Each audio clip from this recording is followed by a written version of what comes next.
Good afternoon or evening to all of you listening in live, and thanks for joining us today for our critical conversation.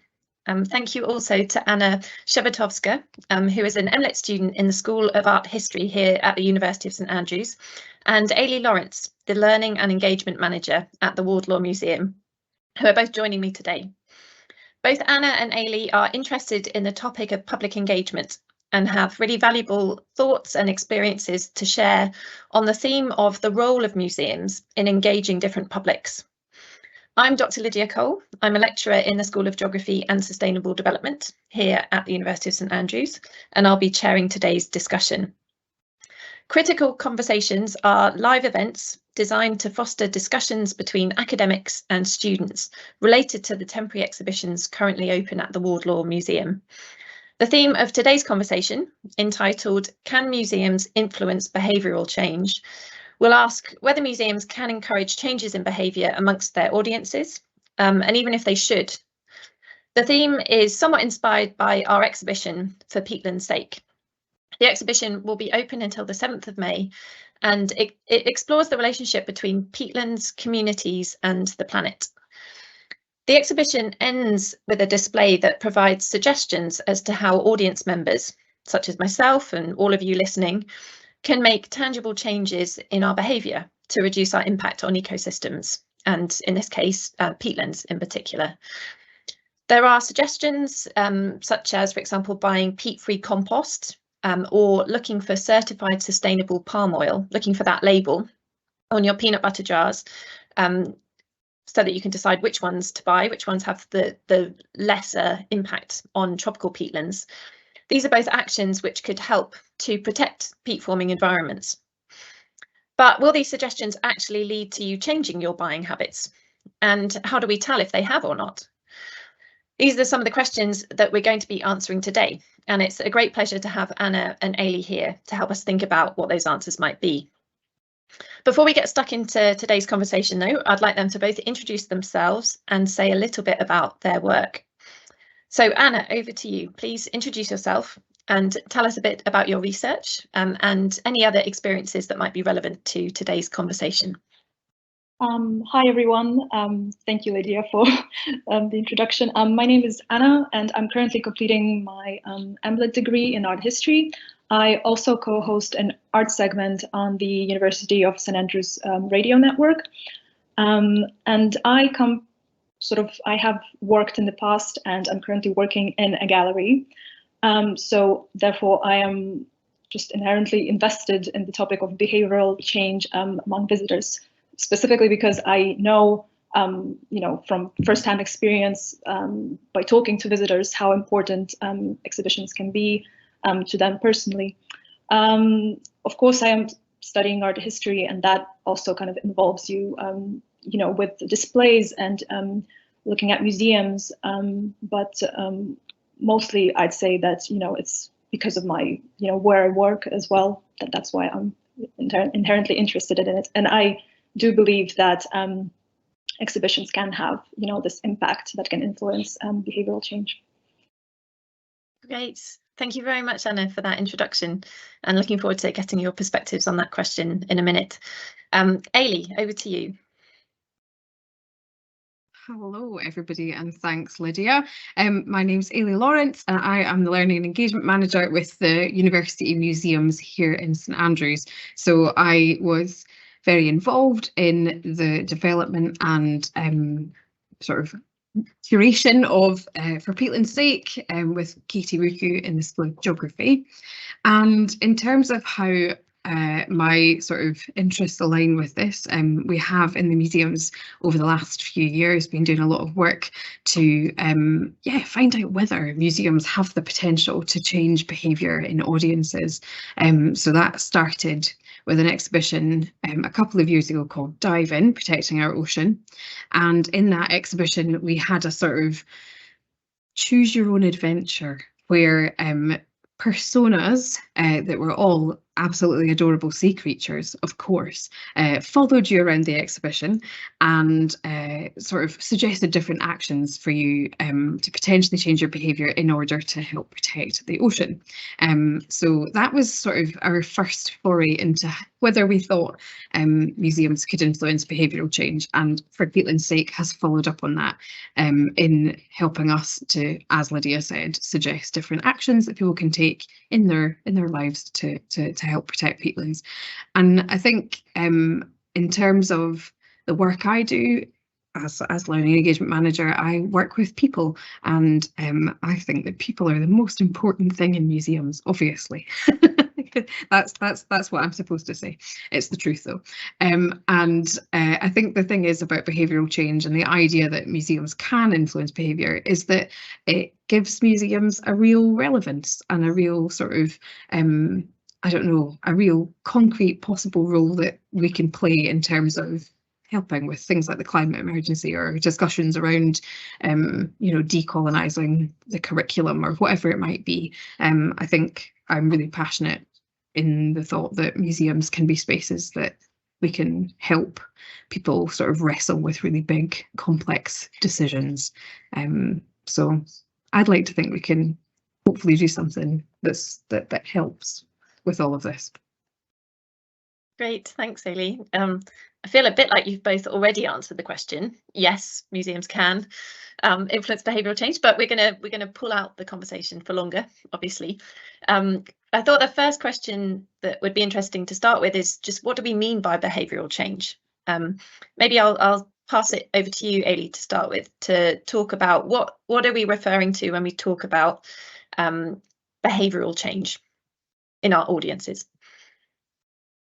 Yeah, of course. I think, Lydia, what you've just touched on really importantly there is audience. And I think we can maybe come back to this idea of actually whose behaviour are we trying to change, or behavioural changes are we trying to sort of encourage in, because I think that's a really key part of it all.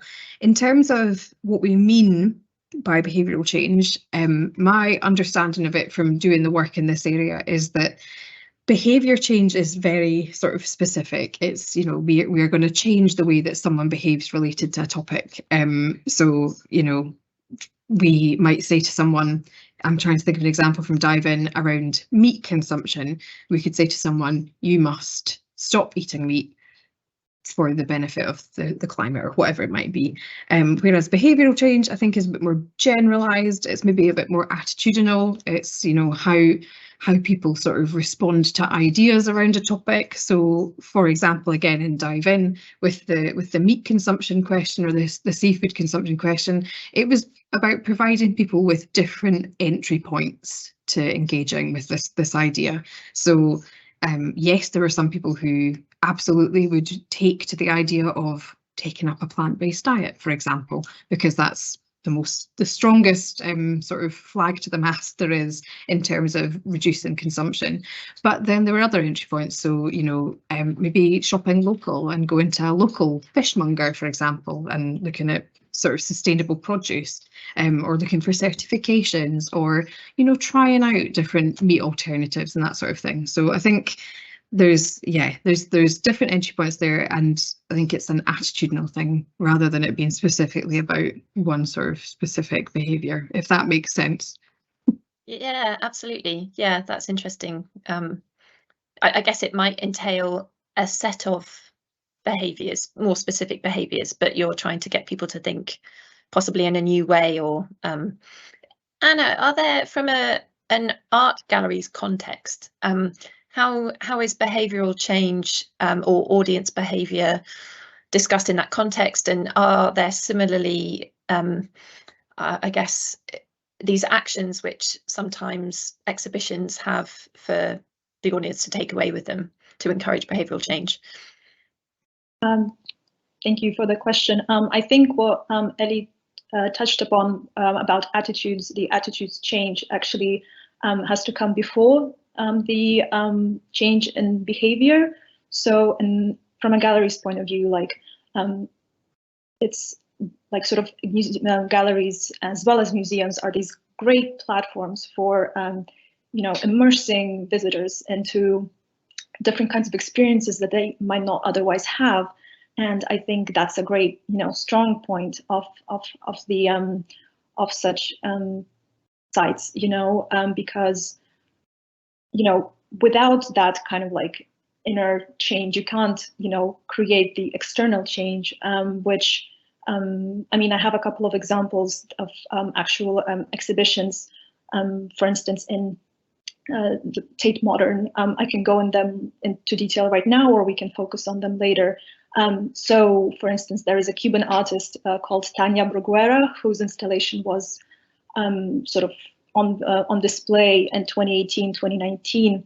And her work focuses on migration and create immersive experience for visitors to really experience what it's like to dealing with that, to crossing the border, to feeling what it's like to be in a community of people. And also her work focuses on empathy. So she collaborated with a group of people that actually make up this Latin American community in London. And, she kind of talked to them, she gained insights from them, and she developed this sort of installation whereby, so in Tate Modern, there's this great turbine hall, and there was this, she created this really big portrait of one of the immigrants from Syria that traveled to London and is now helping other immigrants come into London and start a new life because he was fleeing from war. And so she created his portrait, and she basically placed it on the floor.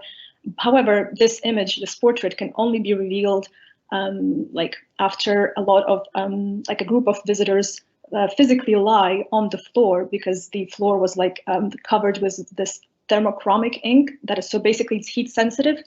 So basically it's like one of those like mugs when you pour the hot water and it basically reveals the image. It's sort of the same idea. So kind of this emphasized group work, right? And another part of her installation was actually for visitors to enter this room. And the room was kind of like, this is, I hope this sounds okay. It was kind of like sprinkled with this organic compound that elicits tears, which is not harmful in any case, but she called it this kind of like forced empathy. And albeit like controversial, means like, I think this is a great sort of like, a way to sort of elicit a kind of a response in audiences. Not everyone would agree with it, of course, but this kind of like change in attitude can lead to change in behaviors, and that's how galleries and museums are using, their sort of platforms, their grounds to create that. I hope that answered the question. Yeah, fascinating. I hadn't heard about that exhibition, but fascinating use of media and use of audience to create stories, I guess. Yeah, really interesting. I guess it is then, it's about creating stories, isn't it? Museums and Anna, did you want to come in there? Oh, no. No. Yeah. That's fine. I saw some enthusiasm starting. But so a next question could be then, who is it up to create the story, to think about what behavior are we trying to elicit in our audience, or what change in attitude, who gets to pick in which direction we want to change attitudes? And I'll pass it to you, Ellie, and maybe you've got some examples based on a previous exhibition at the Wardlaw. Yeah, absolutely. I mean, for starters, before I even go into our examples, I think the main thing for me is that, and I'm sure we will come back to more ethical issues, is that there are a lot of people who are making those decisions, and it's not just one voice, who is deciding what visitors should be doing or should be changing their behaviour to do. In terms of at the museum with Dive In, we worked really closely with the School of Biology, so this the Marine Institute. We worked with a behavioural psychologist who specialises in climate education, called Adam Corner. and he was really, really instrumental in helping us shape what those behavioural asks might be based on previous work that he'd done for different climate education places. And then the people in the museums team who were sort of speaking to visitors and finding out what was a reasonable thing to ask. We actually used our critical conversation series to sort of road test some ideas with audiences and find out kind of at what level people would be comfortable with responding to certain things and what they wouldn't. So I think the answer really is collaborative. And I think that's probably where the strength lies, rather than it being the museum dictating something or the scientist, for example, in the case of the climate stuff, dictating something. The strength comes when you bring the research together and someone who's a specialist in interpretation can make it an accessible and interesting thing for the public audiences to engage with, I think. Yeah. Mm. So take in science, we have to take, or academia, we have to take an evidence-based approach to developing policies or suggestions for behaviour change, I guess. And so we need evidence from published peer-reviewed work to then be translated into actions potentially. But a lot of the work, for example, behind the Peatlands exhibition isn't about behaviour change. It's about understanding how peatlands function, how people are interacting with peatlands. So then we need the public engagement component, the ALEs, to come in and think about, well, what does that mean for the individuals, the audience who are coming, and what tangible actions can be suggested. Anna, in a gallery space, then, it was interesting, that example that you told us about from the Tate. I imagine that the process, it doesn't have to be evidence-based in a way. It's a different sort of process of coming up with experiences and attitudes and thinking about what behaviours that individual artist or that group of artists are wanting to elicit in their audience. I don't know if you could talk a little bit about who gets to choose in that setting. Right. Yeah, that's a great question, because of course there are, museums, there are also private museums, and there are galleries that are privately owned and are considered as, which they are commercial, platforms for selling artwork, whereas museums are considered as educational, places for education, accessible for all, which is great. And I think, but I think a lot of galleries sort of get this kind of attitude that maybe, a bit negative attitude that, some, this big sponsor is, actually like dictating these kind of like there are selfish, basically, reasons behind this, just to sell art, for instance. However, private museums that actually display like private collections, some of the greatest artwork is housed within private collections, and that's also a wonderful opportunity. Or, so, and for instance, the exhibition that I was talking about by the Cuban artist, it was actually commissioned by the company Hyundai, the one that manufactures cars, and it had clearly, because the topic is very very socially orientated. There was no commercial underpinnings or anything. So sometimes I think we have to sort of give the patrons a bit of a break. That not everything is that cynical, of course, but even though there are sort of negative aspects to it, yeah, I think what Ellie also said is it's a collaborative work, which I think is also very evident in the project of held, that the one that I was talking about in Tate Britain, because it included people from that were not artists, that have no role in the museum. They have really nothing to gain from it, except that, you know, they just helped to provide authentic insights for the experience. Yeah.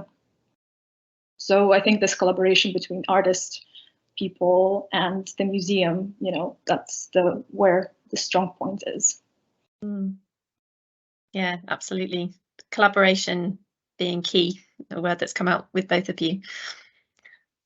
I wonder if we can talk a bit now about how we measure behavioural change, because we can do as much as we want in terms of trying to design exhibitions and propose specific behaviours that people might be able to take up, like buying peat-free compost. But we need to know if anything that we put up on a wall is actually doing something. So Ellie, could you talk a bit about how we try and measure behavioural change through the ward law? Absolutely. I think disclaimer, it's difficult.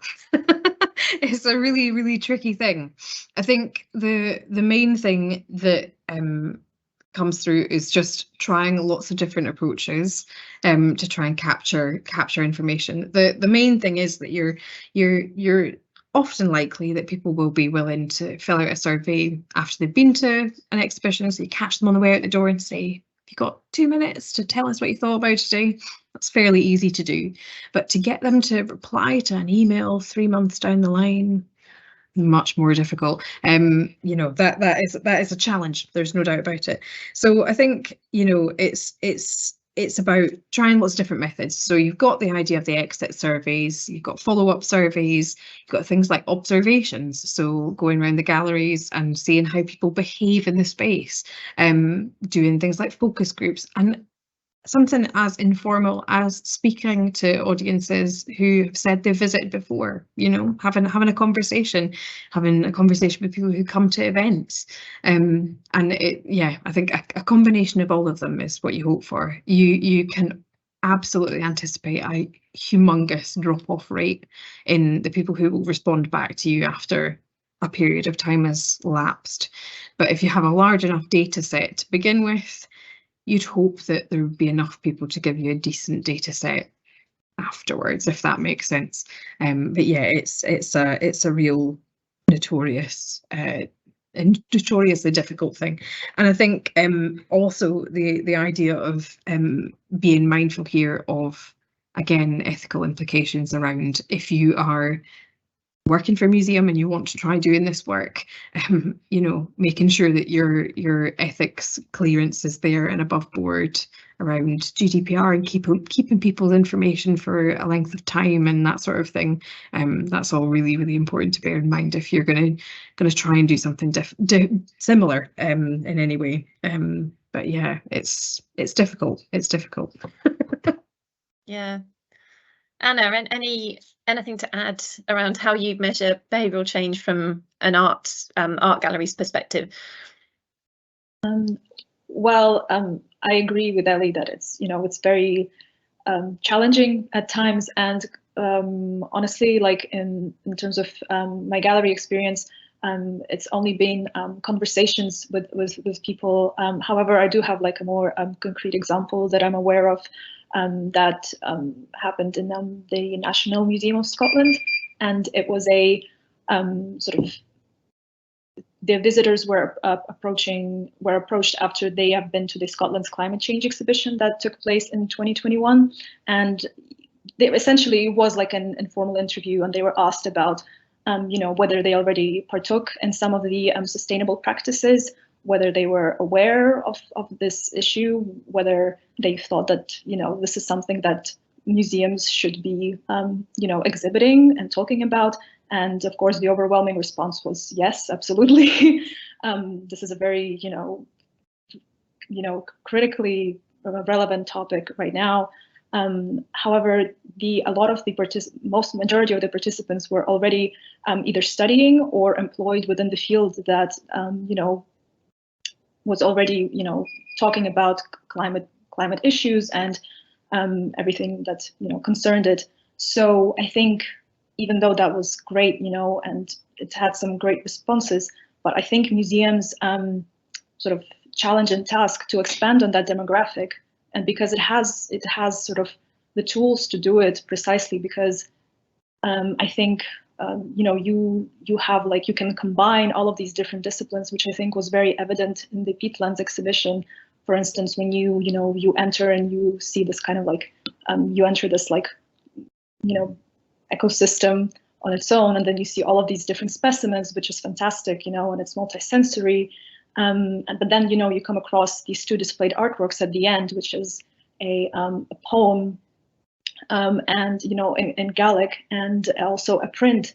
I think inspired the poem itself, and I think that at first you sort of like there's a bit of dissonance because why a poem when it's talking about peatlands, but then you draw the parallels that it's talking about loss of an ecosystem versus also loss of language, hence loss of community.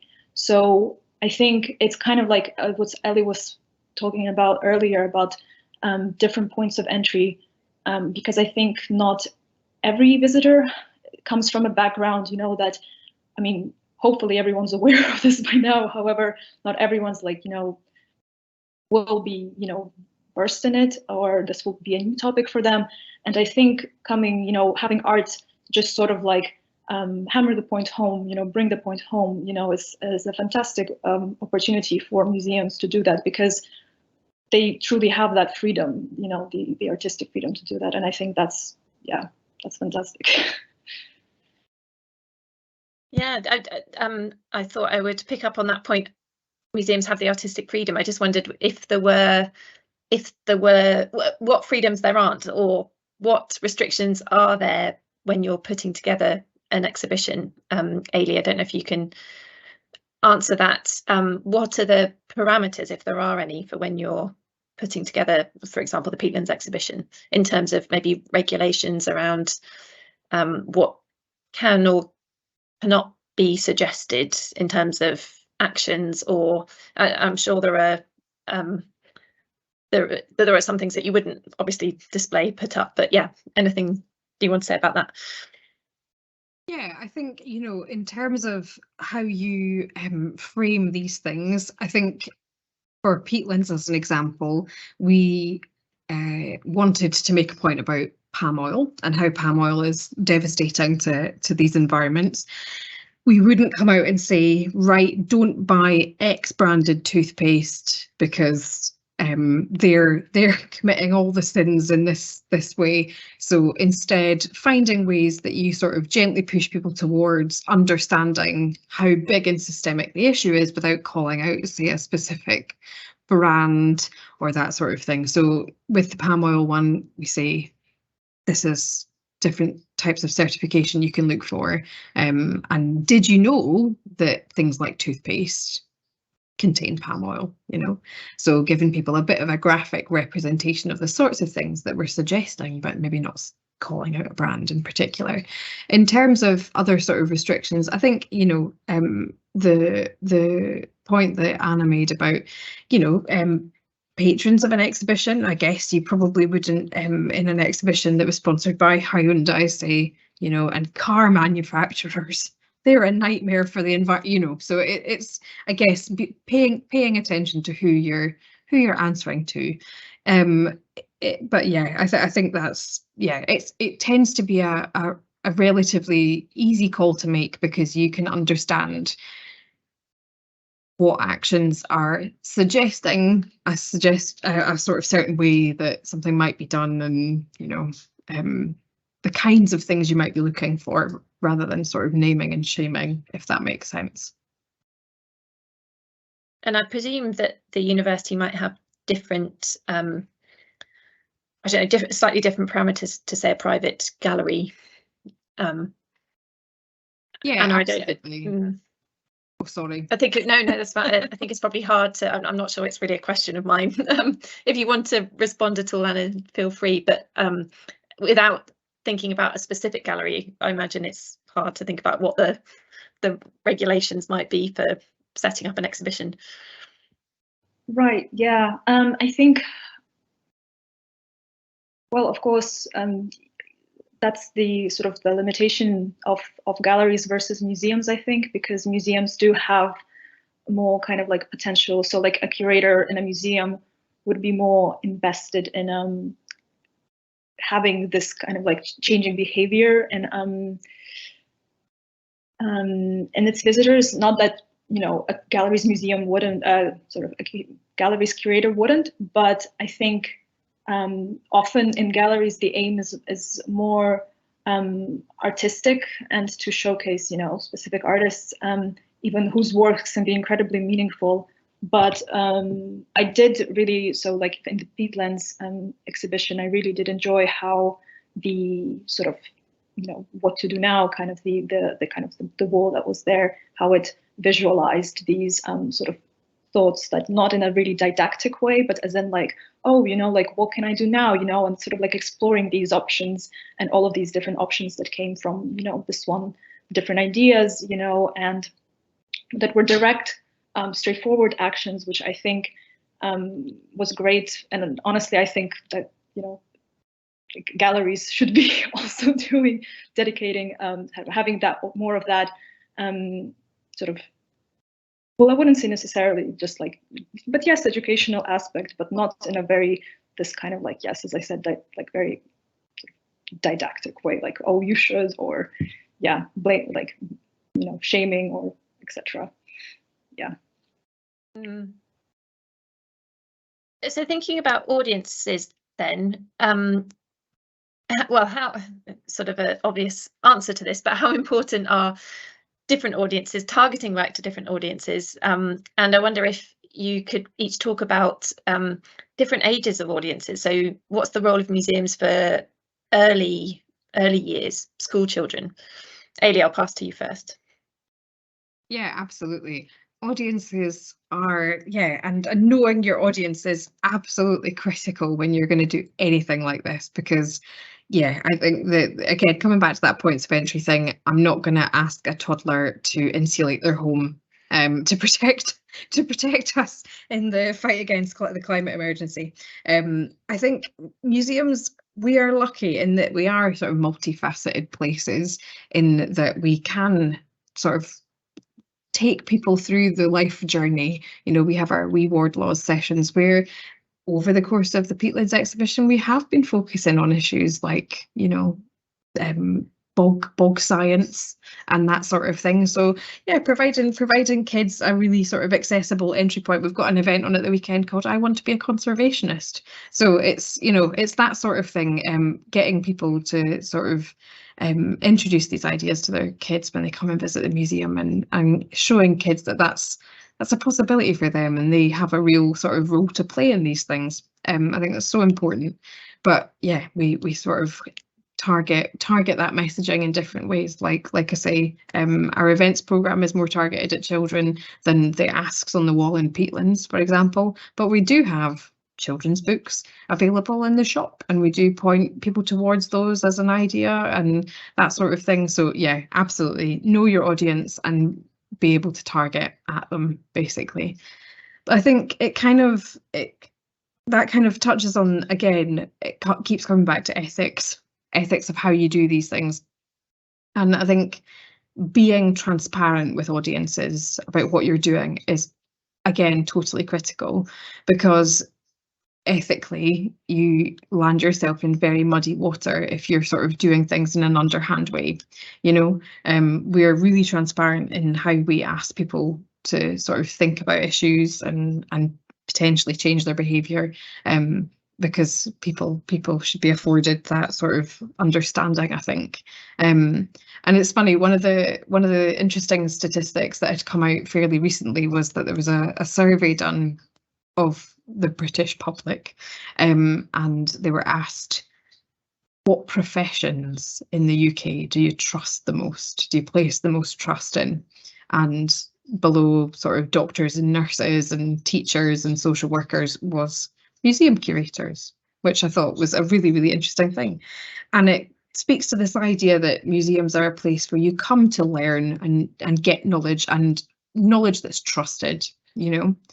And if you have a public that are placing their trust in you like that, it's totally imperative that they know that you're not doing things in an underhand way to them, you know, maintain that trust. But that also, on the other hand, makes potentially museums a perfect place to change people's behaviour, because they are trusted spaces and they trust the people who are, you know, putting on these exhibitions and that sort of thing to do that. So it's a really, it's a really interesting thing. Makes me think about also the community, as sort of community outreach aspect of the ward law, for example. But we're talking mostly about this today. I know with the Peatlands exhibition, there was a day where you could go to the bog, to our nearest bog, Bankhead Moss, to explore a peatland, and that's such a valuable activity, which a museum, perhaps with the resources and with those connections with the scientific community, could put on for children who don't necessarily have those opportunities in schools because of lack of resources. So that's a really fantastic component of museums, I think. Anna, do you want to talk about audiences at all and the importance of, I guess, designing, well, not so much designing an exhibition necessarily for audiences, because you're coming from a different, you're presenting an artist's work rather than something that's been designed necessarily for a particular audience. But how are audiences addressed in a gallery context? Well, I think, I mean, at least perspective was, you know, so great. I don't really have that much to add, except for the fact that, you know, trust is a key issue with museums. And again, because museums, like, that was great to find out that, you know, like the curators of a museum are so trusted by the public, you know, like, because some smaller scale, smaller museums actually act as, like, you know, a local hub, you know, for communities, you know, to people to gather. But for instance, for like huge institutions such as the British Museum, you know, this trust aspect has, I mean, for some time people have sort of known about its, for a long time people have known about its past, but recently it came to the fore that, you know, that they have to, you know, museums, not only the British Museum, but museums have to, you know, like come to terms with their, you know, colonial origins and everything. And I think because at first I think not a lot of, because it's such a obviously like crucial and sensitive topic, but, you know, these conversations, they had to be had. And in order to maintain that trust with the public, you have to sort of, you know, like start, you know, talking about it and presenting it. Of course, like, there are criticisms towards how the language is used, what language is used to present it, you know, whether it's a bit more, you know, sort of like I guess not critical enough, you know, or not, direct enough. However, it has to be done, and, you know, just, I think it will really, I think, benefit the museum in the long term by maintaining, you know, by having this open conversation and open dialogue, in order to, you know, not just keep their audiences, but for the audiences to want to come back to this institution.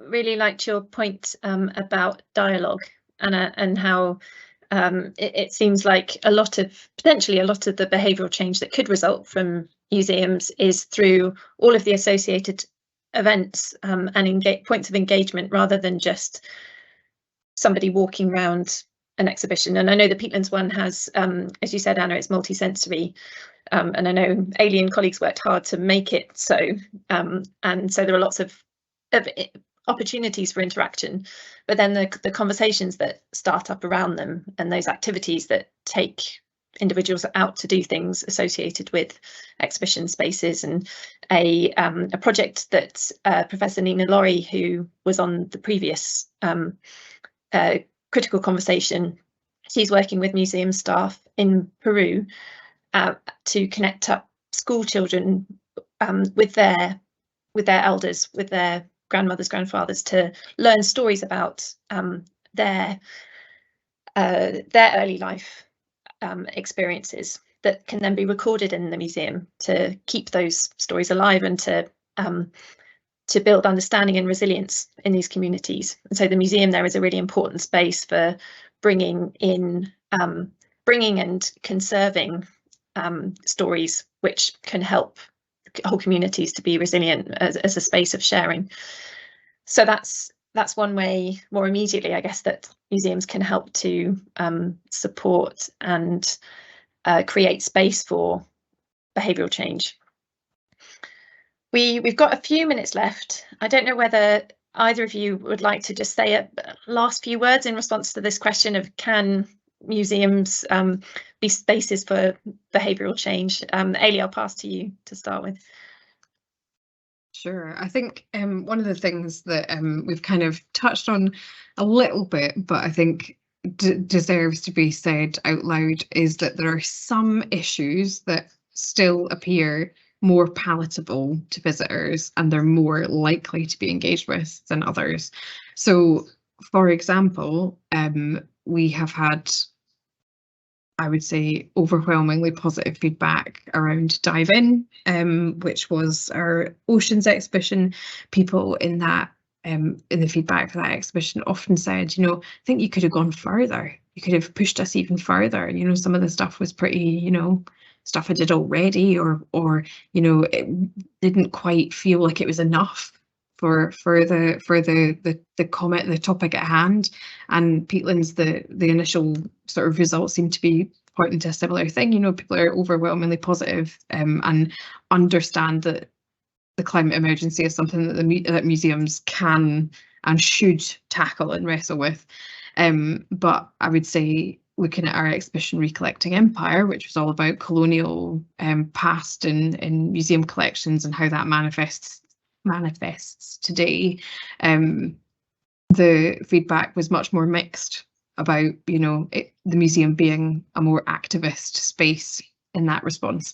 So I think that's something that I think personally is quite interesting, that there are maybe certain areas for behavioural change that the audiences seem to be more comfortable with than others still. Yeah. That's interesting. Yeah, thanks, Ailey, for that. Anna, any last comments? Yeah, just to add on to Ailey's sort of great remark, it's just that I think museums have a great, amazing potential to be sites as well as active agents of change. That I think is great, and it should be, the more disciplines and the more sort of methods that are being combined to create experiences and to tackle difficult topics, you know, and topics that had to be had right now, is great. And yeah. That's a really nice point to end on. And again, going back to collaboration, and also it's so important, isn't it, that we bring together science and the arts to communicate those, to create and communicate those stories, interdisciplinary, transdisciplinary spaces to engage people, all different audiences, and provide them with new opportunities. Great. Well, thank you very, very much again, Anna and Ailey, for creating this conversation today. And thank you very much for everybody who's been listening in or is listening at a later date. If you can, do come along to the exhibition at the Wardlaw, our Peatlands exhibition, or have a look on our website, on the Wardlaw website, for all of the different live events that are still going to be happening over the next few weeks associated with the Peatlands exhibition. And if you do come along, have a look at that wall, the final wall, depending on which way you go around the exhibition, the first or the last wall, which has a number of small suggestions as to ways that you could change your behaviour, small changes that you can think about, which will help to nurture the world's peatlands. Thank you all again for listening, and goodbye.